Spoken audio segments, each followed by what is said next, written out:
ओम श्री साईनाथाय नमः। प्रिय साईं भक्तों, आज मैं आपके समक्ष श्री साईं सचरित्र अध्याय 44 का पाठ करने जा रही हूँ। जो भी साईं भक्त पूरी श्रद्धा भाव से इस अध्याय को सुनेगा, बाबा का आशीर्वाद हमेशा उस पर बना रहेगा। मैं अपने देवा साईनाथ से यही प्रार्थना करती हूँ कि बाबा कृपा दृष्टि बनाए रखना, श्रद्धा की लाज रखना। जाने अनजाने में अगर कोई भूल चूक हो जाए तो बाबा क्षमा करना। अध्याय 44 में बाबा ने उद्यापन समारोह में साईं और सहभोज के लिए चित्र रूप में पहुंचे साईं। उद्यापन समारोह में साईं श्री बी देव दहाड़ू जिला थाने में मामलतदार तहसीलदार थे। उनकी माता ने काफी व्रत किए थे, इसीलिए अब उनका उद्यापन करना आवश्यक था। उद्यापन के साथ साथ 100-200 ब्राह्मणों का भोजन भी होने वाला था। श्री देव ने एक तिथि निश्चित कर बापू साहेब जोग को एक पत्र शिरडी भेजा। उसमें उन्होंने लिखा कि तुम मेरी ओर से श्री साईं बाबा को उद्यापन और भोजन में सम्मिलित होने का निमंत्रण दे देना और उनसे प्रार्थना करना कि उनकी अनुपस्थिति में उत्सव अपूर्ण ही रहेगा। मुझे पूर्ण आशा है कि वे अवश्य दहाड़ू पधार कर दास को कृतार्थ करेंगे। बापू साहेब जोग ने बाबा को वह पत्र पढ़कर सुनाया। उन्होंने उसे ध्यान पूर्वक सुना और शुद्ध हृदय से प्रेषित निमंत्रण जानकर वे कहने लगे कि जो मेरा स्मरण करता है उसका मुझे सदैव ही ध्यान रहता है। मुझे यात्रा के लिए कोई भी साधन, गाड़ी, तांगा या विमान की आवश्यकता नहीं है। मुझे तो जो प्रेम से पुकारता है उसके सन्मुख में एक ही क्षण में प्रकट हो जाता हूँ। उसे एक सुखद पत्र भेज दो कि मैं 2 व्यक्तियों के साथ अवश्य आऊंगा। जो कुछ बाबा ने कहा था, जोग ने श्री देव को पत्र में लिखकर भेज दिया। पत्र पढ़कर देव को बहुत प्रसन्नता हुई, परंतु उन्हें ज्ञात था कि बाबा केवल राह और नीम गांव के अतिरिक्त कहीं भी नहीं जाते हैं। फिर उन्हें विचार आया कि उनके लिए क्या असंभव है। उनकी जीवनी अपार चमत्कारों से भरी हुई है। वे तो सर्वव्यापी हैं। वे किसी भी वेश में अनायास ही प्रकट होकर अपना वचन पूर्ण कर सकते हैं। उद्यापन के कुछ दिन पूर्व एक सन्यासी दहाड़ू स्टेशन पर उतरा, जो सन्यासियों के समान वेशभूषा धारण किए हुए था। दूर से देखने में ऐसा प्रतीत होता था कि वह गौ रक्षा संस्था का स्वयंसेवक है। वह सीधा स्टेशन मास्टर के पास गया और उनसे चंदे के लिए निवेदन करने लगा। स्टेशन मास्टर ने उसे सलाह दी कि तुम यहाँ के मामलतदार के पास जाओ और उनकी सहायता से ही तुम यथेष्ट चंदा प्राप्त कर सकोगे। ठीक उसी समय मामलतदार भी वहां आ पहुंचे।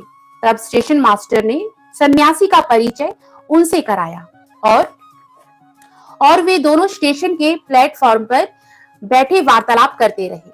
मामलतदार ने बताया कि यहाँ के प्रमुख नागरिक श्री राव साहेब नरोत्तम सेठ के धर्मार्थ कार्य के निमित्त चंदा एकत्र करने की एक नामावली बनाई है। अतः अब एक और दूसरी नामावली बनाना कुछ उचित सा प्रतीत नहीं होता।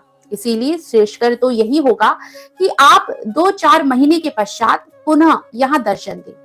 यह सुनकर सन्यासी वहां से चला गया और 1 महीने के बाद श्री देव के घर के सामने तांगे से उतरा। तब उसे देखकर देव ने मन ही मन सोचा कि वह चंदा मांगने ही आया है। उसने श्री देव को काम व्यस्त देखकर कहा, श्रीमान, मैं चंदे के निमित्त नहीं बल्कि भोजन करने के लिए आया हूँ। देव ने कहा, बहुत आनंद की बात है, आपका सहर्ष स्वागत है। सन्यासी ने कहा, मेरे साथ 2 बालक और हैं। देव ने कहा, तो कृपया उन्हें भी साथ ले आइए। भोजन में अभी 2 घंटे का विलंब है।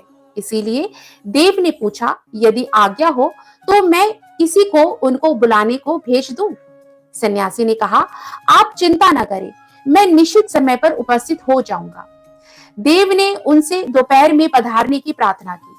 ठीक 12 बजे दोपहर को तीनों वहां पहुंचे और भोज में सम्मिलित होकर भोजन करके वहां से चले गए।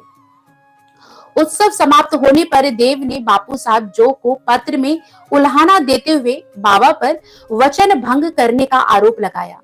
जोग वह पत्र लेकर बाबा के पास गए, परंतु पत्र पढ़ने के पूर्व ही बाबा उनसे कहने लगे, अरे मैंने वहां जाने का वचन दिया था, तो मैंने उन्हें धोखा नहीं दिया। उन्हें सूचित करो कि मैं अन्य दो व्यक्तियों के साथ भोजन में उपस्थित था, परंतु जब वह मुझे पहचान ही नहीं सका, तब निमंत्रण देने का कष्ट क्यों उठाया था। उसे लिखो कि उसने सोचा होगा कि वह सन्यासी चंदा मांगने आया है, परंतु क्या मैंने उसका संदेह दूर नहीं किया था कि दो अन्य व्यक्तियों के साथ मैं भोजन के लिए आऊंगा, और क्या वे त्रिमूर्तियां ठीक समय पर भोजन में सम्मिलित नहीं हुई। देखो, मैं अपना वचन पूर्ण करने के लिए अपना सर्वस्व निछावर कर दूंगा। मेरे शब्द कभी असत्य नहीं होते। इस उत्तर से जोग के हृदय में बहुत प्रसन्नता हुई और उन्होंने पूर्ण उत्तर लिखकर देव को भेज दिया। जब देव ने उत्तर पढ़ा तो उनकी आंखों से अश्रुधाराएं प्रवाहित होने लगी।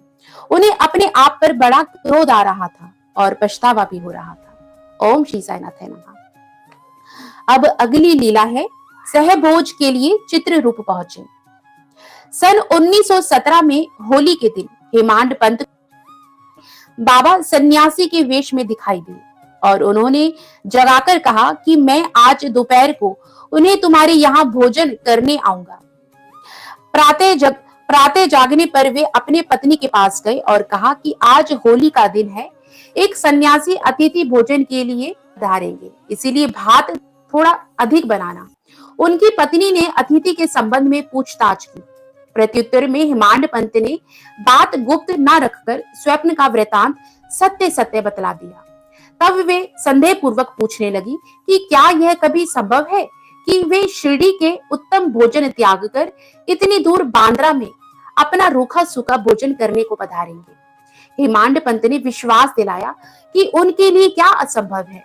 हो सकता है कि वे स्वयं न आए और कोई अन्य स्वरूप धारण कर यहाँ पधारे। इस कारण थोड़ा अधिक भात बनाने में हानि ही क्या है। इसके उपरांत भोजन की तैयारियां प्रारंभ हो गई। होली का पूजन प्रारंभ हो गया और पतले बिछाकर उनके चारों ओर रंगोली डाल दी गई। 2 पंक्तियां बनाई गई और बीच में अतिथि के लिए स्थान छोड़ दी। कुटुंबी पुत्र नाती, लड़कियां, दामाद इत्यादि ने अपना अपना स्थान ग्रहण कर लिया और भोजन परोसना भी प्रारंभ हो गया।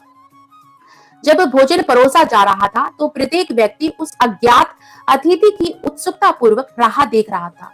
जब मध्याह्न भी हो गया और कोई भी न आया, तब द्वार बंद कर साकल शुद्धि के लिए धृत वितरण हुआ, जो कि भोजन प्रारंभ करने का संकेत है।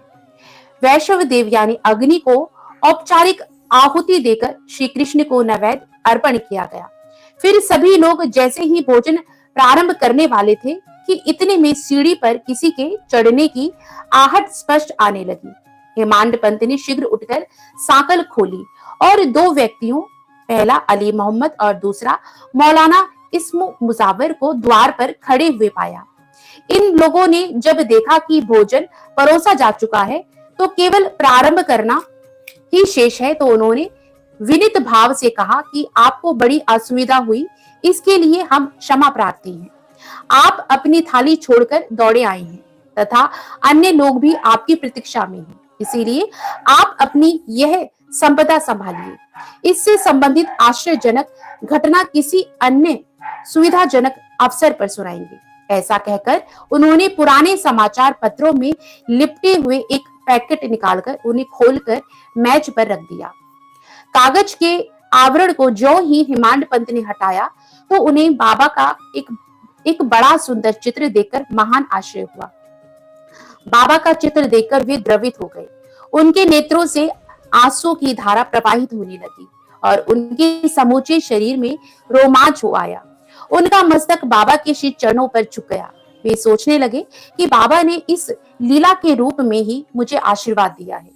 कौतूहल वंश उन्होंने अली मोहम्मद से प्रश्न किया कि बाबा का यह मनोहर चित्र आपको कहां से प्राप्त हुआ। उन्होंने बतलाया कि मैंने इसे एक दुकान से खरीदा था। इसका पूर्ण विवरण मैं किसी अन्य समय के लिए शेष रखता हूँ। हेमांड पंत ने उन्हें धन्यवाद देकर नमस्कार किया और भोजन गृह में आकर अतिथि के स्थान पर चित्र को मध्य में रखा गया तथा विधि पूर्वक नैवेद्य अर्पण किया। सब लोगों ने ठीक समय पर भोजन आरंभ कर दिया।